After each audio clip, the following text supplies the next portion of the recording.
मुरंबा मालिकेच्या आजच्या भागामध्ये आपण पाहणार आहोत, इरावतीने सगळ्यांचे फोटो एका ब्लॅकबोर्डवर लावलेले असतात आणि त्यावर सगळ्यांच्या फोटोवर ती खुणा करत असते, कारण तिला एक एक करून सगळा मुकादमांचा जो काही गोतावळा आहे तो घालवायचा असतो. नंतर या अक्षयला, पण खरं तर अक्षय हा या सगळ्यामागचा मुख्य सूत्रधार असतो, कारण अक्षय तर आत्तापर्यंत हे घर सांभाळत असतो. त्यामुळे या अक्षयला सगळ्यात आधी आपल्याला पूर्णपणे नष्ट करावं लागेल असं देखील आता इरावती त्या मालविकाला सांगत असते. तर मालविकासुद्धा हे सगळं काही ऐकत असते. तर दुसरीकडे मात्र आपण या अक्षयचा काटा काढायचा.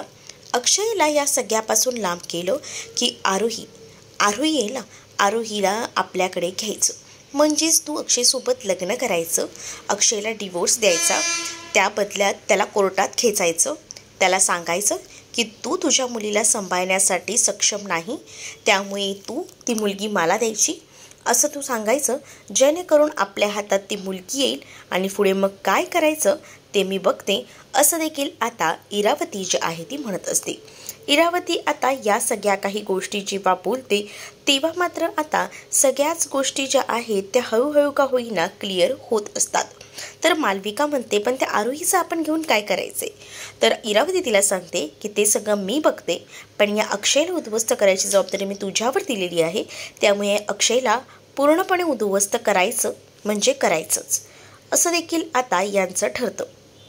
तर दुसरीकडे आता पाहायला मिळतं की इरावती जेव्हा हे सगळं काही मालविकाला सांगत असते तेव्हा तिथे सीमा आलेली असते आणि सीमा तिथे येऊन बोलते की तुमचं जे काही प्लॅनिंग आहे ना, माझ्या मुलाला म्हणजेच अक्षयला नष्ट करायचं, संपवायचं, तर तुमचा तो प्लॅन काही सक्सेस होणार नाही आहे, हे तुम्हाला मी स्पष्ट सांगते, असं देखील आता ती म्हणू लागते.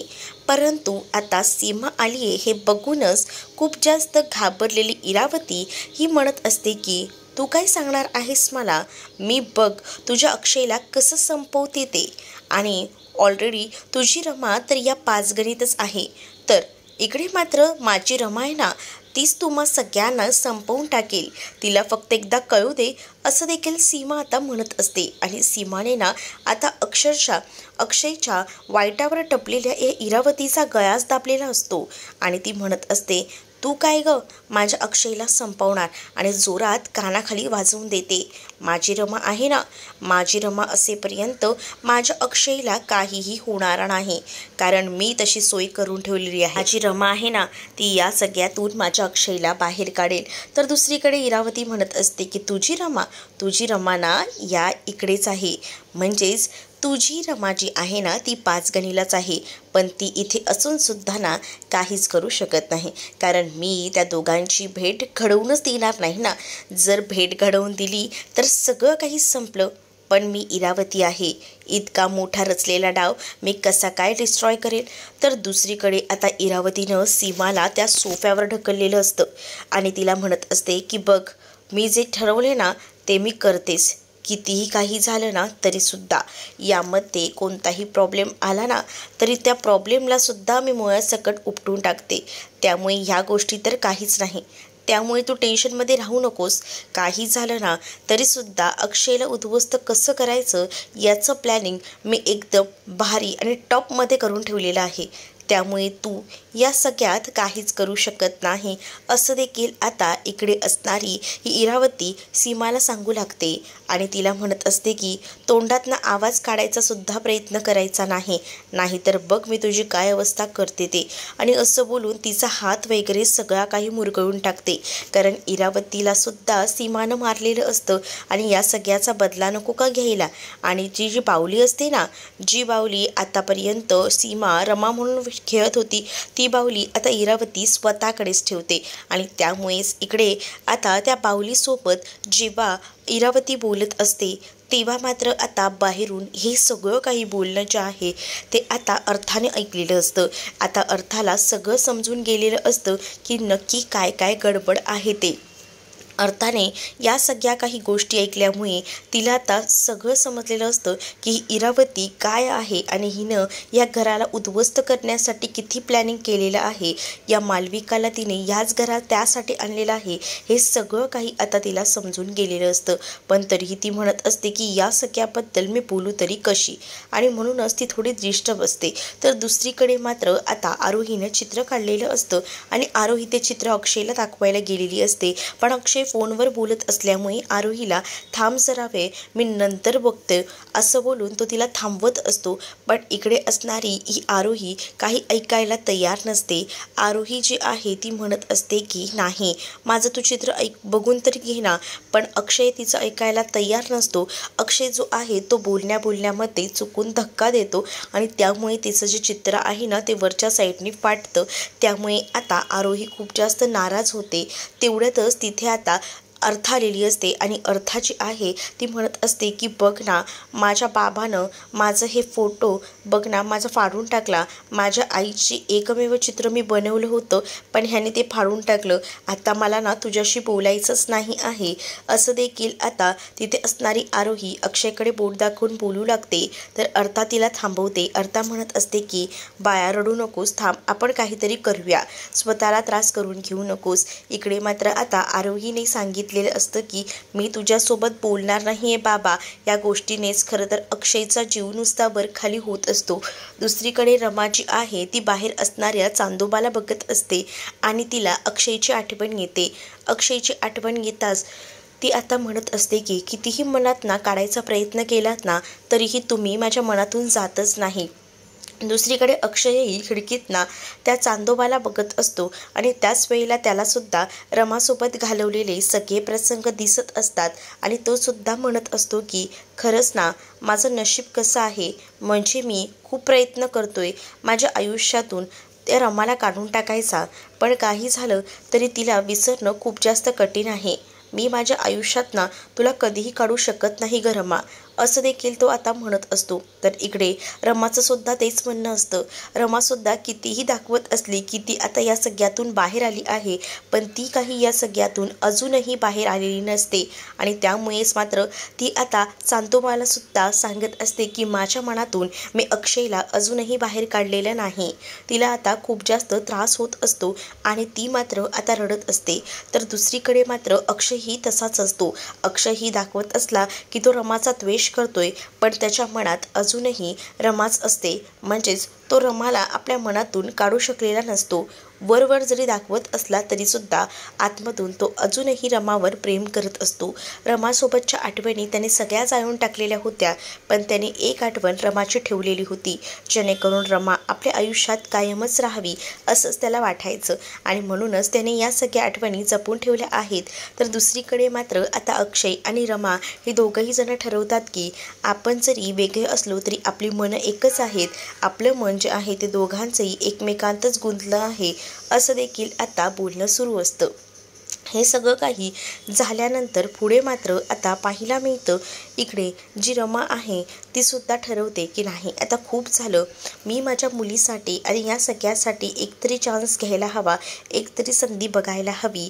तर इकडे मात्र अक्षयने सुद्धा सांगितलेलं असतं इरावतीला की मी आता लग्न करायला तयार आहे, पण ते सुद्धा तो आता मनाविरुद्धच बोलला होता कारण मनात अजूनही त्याची रमाच होती. इकडे आरोहीचा जो चित्र असतो ते आरोहीचं चित्र फाटलेलं असतं, त्यामुळे आता अर्था तिला ते चित्र चिटकवून देत असते आणि म्हणत असते की नको काळजी करूस, नको रडूस, आपण ना हे चित्र जॉईन करूया, तू काळजी करू नकोस. आणि असं बोलून तिला आता सावरलेलं असतं. ती म्हणत असते की खरंच हे चित्र जॉईन होईल का, यामध्ये मी माझ्या परी आईचं चित्र काढलेलं आहे, प्लीज ना काहीतरी कर. तर आता तिच्याकडे आयडिया येते. तिच्याकडे अर्थाकडे चिकटपट्टी असते जी ट्रान्सपरंट असते, ती चिकटपट्टी अर्था घेऊन येते आणि आरोहीला तो फोटो अटॅच करून देते. त्याने करून आरोही सुद्धा खूप जास्त खुश होते. खरं तर बिचारी आरोही जी आहे ना ती खूप जास्त नर्वस झाली होती कारण तिनं परी आईचं चित्र काढलं होतं आणि ते वरतूनच फाटलं गेलेलं होतं आणि याला सर्वस्वी जबाबदार अक्षय होता आणि यासाठी तिने अक्षयसोबत बोलणंही टाकलं होतं. इकडे दुसरीकडे अर्थाने आता सगळं बोलणं ऐकलेलं असल्यामुळे अर्था जी आहे ती विचार करते की आता नाही, पण मी जर हे सगळं काही अक्षय काकाला सांगितलं तर अक्षय काका माझ्यावर विश्वास ठेवेल का, या सुद्धा गोष्टी अर्थाला आठवत असतात. पण त्या त्याच वेळेला आता आरोही म्हणत असते, एकतर मी माझ्या आईला कुठेही पाहिलेलं नाही आहे, मला माझ्या आईला भेटायची इच्छा आहे, पण मी हे सगळं काही करू शकत नाही आणि त्यामुळेच मला ना आता खूप जास्त भीती वाटत आहे, असं देखील आता ती म्हणत असते. तर दुसरीकडे मात्र तुझ्या आईला तू पाहिलं नाही आहेस ते सगळं ठीक आहे, पण तुझी आई ना पाचगणितच आहे, असं देखील आता अर्था आरोहीला सांगते. अर्था जेव्हा आरोहीला या सगळ्या काही गोष्टी सांगते ना, तेव्हा मात्र आता खूपच जास्त आनंद जो आहे तो आता इथे असणाऱ्या आरोहीला झालेला असतो. आरोही म्हणते की खरंच का, इथे माझी आई आहे का, पण मग मी माझ्या आईला शोधणार तरी कसं, असे सगळे प्रश्न जे आहेत ते आरोहीला पडलेले असतात. आरोही अर्थाला म्हणत असते, सांग ना मला, सांग ना, मी कसं शोधू माझ्या आईला, असं ती आता अर्थाच्या मागे लागू लागते. परंतु अर्थाला हे सुद्धा माहिती असतं की तो फोटो कुठे आहे तो. तर इकडे मात्र अक्षय जो आहे तो लॅपटॉपमध्ये रमाचा फोटो घेऊन बसलेला असतो.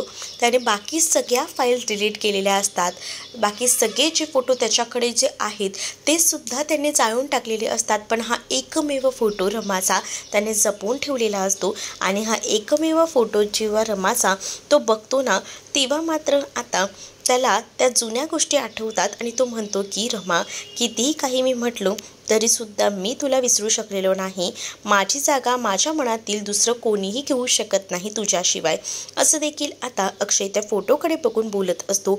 आणि जेव्हा तो हे सगळं बोलतो ना, तेव्हा मात्र आता तो ठरवतो की नाही, आता बस झालं, काही झालं तरीसुद्धा मला ना आता या सगळ्याबद्दल ना बाहेर पडायला हवं. तेवढ्यातच तिथं आता अर्था येते. अर्था जी आहे ती आता खरं तर सूप घेऊन आलेली असते, पण अर्थाला लक्षात येतं की लॅपटॉपमध्ये काहीतरी अशी गोष्ट आहे जी गोष्ट काका लपवत आहे. आणि त्यामुळेच ती आता मुद्दामून म्हणते की काका, माझ्या ना कॉलेजमधून एक मेल आला असेल, जरा चेक करतोस का. पण त्यावेळेला तो म्हणतो की नाही ग, जरा लॅपटॉप खराब आहे, कारण लॅपटॉप चालू केल्या केल्या रमाचा फोटो दिसणार हे सुद्धा त्याला माहिती होतं. आणि रमाचा फोटो पुन्हा एकदा ही मुलं बघतील तर त्यांना वाईट वाटेल, त्यांना काहीतरी शंका येईल, म्हणूनच आता तो लॅपटॉप ऑन करायला नकार देतो आणि म्हणतो की मी नंतर ते बघतो. आणि त्यानंतर मात्र तो आता सूप कसं झालं आहे असं तिथे असणारी अर्था विचारते. तर अक्षय म्हणतो की हो, खूप छान झालं आहे सूप. तर दुसरीकडे मात्र आता सूप तर छान झालेलंच असतं, पण त्याच वेळेला मात्र आता अर्थाला कळून चुकलेलं असतं की नक्कीच काहीतरी गडबड आहे. म्हणजेच तिला कळून चुकलेलं असतं की अक्षय जो आहे तो काहीतरी गोष्टी लपवतोय, पण काय हे मात्र अजूनही ते न कळण्यासारखं गुपित असतं. कारण या सगळ्या गोष्टींमधून तिला आता एक पर्याय शोधायचा असतो, म्हणजे लॅपटॉपमध्ये काहीतरी आहे जी गोष्ट लपवली जात आहे, मग ती कोणती. तर इकडे आता तिला समजलेलं असतं की नक्कीच रमा काकूचा फोटो असेल आणि तोच लपवला जात असेल. आणि म्हणूनच ती ठरवते की नाही, आता या सगळ्याबद्दल आरोहीला सांगायचं. ती आरोहीसोबत मिळून प्लॅनिंग करते. आरोहीला सांगते की तुझ्या आईचा फोटो आहे तो म्हणजे तुझ्या बाबांच्या लॅपटॉपमध्ये. तर आता बाबा तर लॅपटॉपला हातही लावू देत नाही, मग आपण हे सगळं काही कसं बघणार आहे, असं देखील आरोही अर्थाला म्हणत असते. त्यावर अर्था सांगते आरोहीला की माझ्याकडे एक प्लॅनिंग आहे, आपण ते वर्क करूया. ते जर प्लॅनिंग आपलं वर्क झालं ना, तर आपल्याला तुझ्या आईचा फोटोही सापडेल आणि सगळंच आपल्या हाती येईल, मग तर झालं ना, असं देखील आता अर्था जी आहे ती बोलत असते. जेव्हा आता अर्था हे सगळं आरोहीला सांगते, तेव्हा आता ती लोक पुढचं प्लॅनिंग करतात की त्या लॅपटॉपपर्यंत कसं पोचायचं. म्हणजेच त्या लॅपटॉपपर्यंत पोचायचं असेल तर काही झालं तरीसुद्धा आपण जे आहे ना ते या सगळ्या गोष्टी व्यवस्थित निरखून करायला लागतील. म्हणजे तू आता आजारी पडायचं नाटक करायचं आणि मग तू जेव्हा आजारी पडशील ना, तेव्हा आपण आपल्याला जे हवं आहे ते साध्य करता येईल. म्हणजे तेव्हा ना बाबाही रूममध्ये नसेल ना, मग तेव्हा आपण त्याचा लॅपटॉप बघू शकतो आणि आपल्याला ज्या गोष्टी हव्या आहेत त्या आपल्या सगळ्या काही मिळतील. दुसरीकडे अक्षय जो आहे तो आता बेडरूममध्ये आलेला असतो. तो आता अर्थाला आणि आरोहीला बघतो. आरोही खूप जास्त आजारी पडलेली असते आणि त्यामुळेच आता तो आरोहीला या सगळ्यातून बाहेर काढण्यासाठी डॉक्टरांना कॉन्टॅक्ट करत असतो. यायला खूप जास्त वेळ असतो आणि त्यामुळेच आता अक्षयची खूपच चिडचिड होत असते. तर दुसरीकडे मात्र आता खूप जास्त व्याकुळ झालेली जी आरोही असते तिला मात्र अक्षय म्हणत असतो की थांब, डॉक्टर येतच असतील, आपण बघूया काही ते. आणि त्याच वेळेला आता हे सगळं काही जेव्हा सांगितलं जातं ना, तेव्हा मात्र आता इकडे अक्षय कंटिन्यू डॉक्टरांना कॉल करत असतो, पण डॉक्टर काही येत नसतात. पण सगळ्या गोष्टी ह्या विचित्र पद्धतीने घडत असतात. म्हणजेच ना, इकडे आता डॉक्टर्सही आलेले नसतात आणि कामावरनं सुद्धा फोन आलेला असतो की अर्जंटमध्ये तुम्हाला इथे येऊन पोचायचं आहे. अर्जंटमध्ये पोचायचं आहे म्हटल्यावर दुसरा कोणताही ऑप्शन अक्षयकडे नसतो. तरीसुद्धा अक्षय नकार देत असतो आणि म्हणत असतो की माझ्या मुलीला बरं नाही आहे, सॉरी, पण मी आज येऊ शकत नाही. पण त्याच वेळेला आता इथे असणारी इरावती जी आहे ती सांगते की नाही नाही जा, नाही तर ती रमा इथे येईल आणि रमा जर इथे आली तर सगळंच संपलं, असा काहीसा विचार जो आहे तो तिचा सुरू असतो आणि तसंच तिनं सांगितलेलं असतं. त्यामुळे अक्षय जो आहे तो आता लगोलग कामावर जायला निघतो, कारण घरात थांबून सुद्धा जास्त उपयोग नाही आहे. तर इथेही ती रमा आली आणि जर हिला भेटली तर प्रॉब्लेम होईल, त्यापेक्षा आपण तिथेच जाऊया असं आता अक्षय ठरवतो आणि तो मालविकाला सांगत असतो, आरोहीची काळजी घ्याल ना. त्यावर आता मालविका म्हणते की हो, तुम्ही काळजी करू नका, मी सगळी काही व्यवस्थित काळजी घेते, असं देखील आता ती सांगू लागते. तर अक्षय जो आहे तो म्हणतो की चल बाळा, मला कामासाठी जावं लागेल, पण मी हाफ डेने येतो, नक्कीच हा बाळा, तोपर्यंत औषधं वगैरे असतील तर ती नीट घेऊन ठेव, असं देखील आता सांगितलं जातं.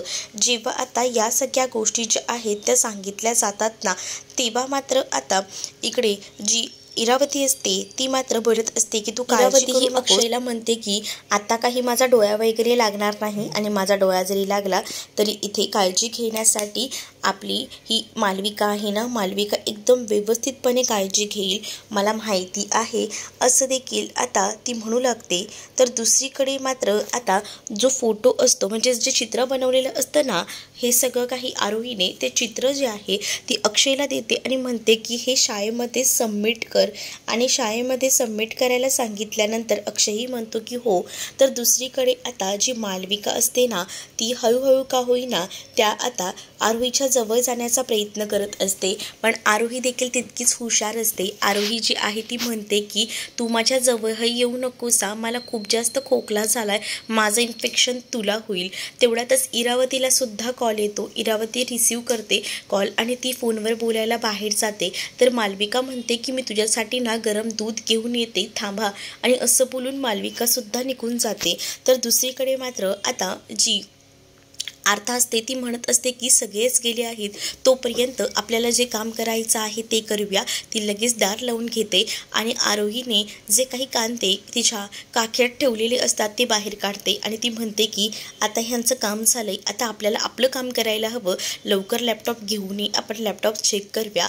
लॅपटॉप बाहेर आणल्यानंतर आता लॅपटॉप ऑन केला जातो, पण त्याला पासवर्ड असतो आणि तो पासवर्ड देखील आता ही लोक तोडायचा प्रयत्न करतात, कारण अक्षयचा पासवर्ड अजूनही रमा अक्षय असाच होता. जेव्हा पासवर्ड ओपन होतो तेव्हा मात्र आता दोघीही जणी प्रचंड खुश झालेले असतात, कारण त्यांना आता ज्या गोष्टीपर्यंत पोहोचायचं असतं ती गोष्ट अखेरीस साध्य झालेली असते. पासवर्डही ओपन झालेला असतो. तिथे एक फाईल असते, ती फाईल ओपन करायची असते. अर्थाला ती म्हणते की ते बघ ना, तिथे काहीतरी आहे, तोच माझ्या आईचा फोटो आहे वाटतं, आणि तो फोटो झूम केला जातो आणि जेव्हा तो फोटो ओपन करून झूम केला जातो तेव्हा रमा चिंब पावसात भिजत आहे हे दिसतं आणि ती दुसरी तिसरी रमा म्हणजेच ती आपली परी आई हे सुद्धा तिच्या लक्षात येतं. दुसरीकडे अक्षयने ते चित्र जे आहे ते स्कूलमध्ये सबमिट करायचं ठरवलेलं असतं. तिथे अण्णासाहेब असतात, त्याचसोबत तिथे आता रमासुद्धा असते. रमाने ते चित्र पाहिलेलं असतं. रमा म्हणते की किती सुंदर चित्र काढले माझ्या मुलीने. तर दुसरीकडे आता अण्णासाहेब म्हणतात की हे काय, तुमची मुलगी अजूनही या सगळ्यातून बाहेर आलेली नाही आहे का, अजूनही ती पर्यायीच करते का, तुम्ही तुमच्या मुलीला समजावलं नाही आहे का. तर अक्षय म्हणतो मी माझ्या मुलीला समजावलं आहे, तिला सांगितलेलं आहे की तिची आई या जगात नाही आहे. हे ऐकल्यानंतर मात्र रमाला खूप मोठा धक्काच बसतो. दुसरीकडे आता परी आई हीच आपली आई आहे हे जेव्हा आता आरोहीला समजतं तेव्हा आरोही जराही विलंब करायचं ठरवत नाही. ती म्हणते की काही झालं तरी मला माझ्या परी आईला भेटायचं आहे आणि ती लगेच ॲड्रेस वगैरे गुगलवरनं काढते आणि ती रमाला भेटायला गेलेली असते. तर दुसरीकडे आरोही आणि अर्था घरात नसतात आणि म्हणूनच अक्षय जो आहे तो आता विचारत असतो पार्थला की तू कुठे आरोहीला पाहिलेलं आहेस का. तर पार्थ सांगतो की हो मी पाहिलं आहे, म्हणजे ना ती आमच्याकडे इथं आली होती आणि ती मला म्हणत होती की ती संस्था आहे ना तुमची, त्या संस्थेतल्या ट्रस्टी मॅडमच्या म्हणजेच आर.के. मॅडमचा घराचा ॲड्रेस तिने गुगलवरनं काढला आहे आणि बहुतेक ती तिथेच गेलेली आहे. हे जेव्हा आता समजतं तेव्हा अक्षय म्हणतो म्हणजे आरोही जी आहे ती आता रमाला भेटायला गेली आहे, त्यामुळे त्याला आता खूप जास्त टेन्शन येतं. तर तुम्हाला हा भाग कसा वाटला हे नक्कीच मला कमेंटमध्ये सांगा. असेच अपडेट पाहत राहण्यासाठी चॅनलला सबस्क्राईब करा.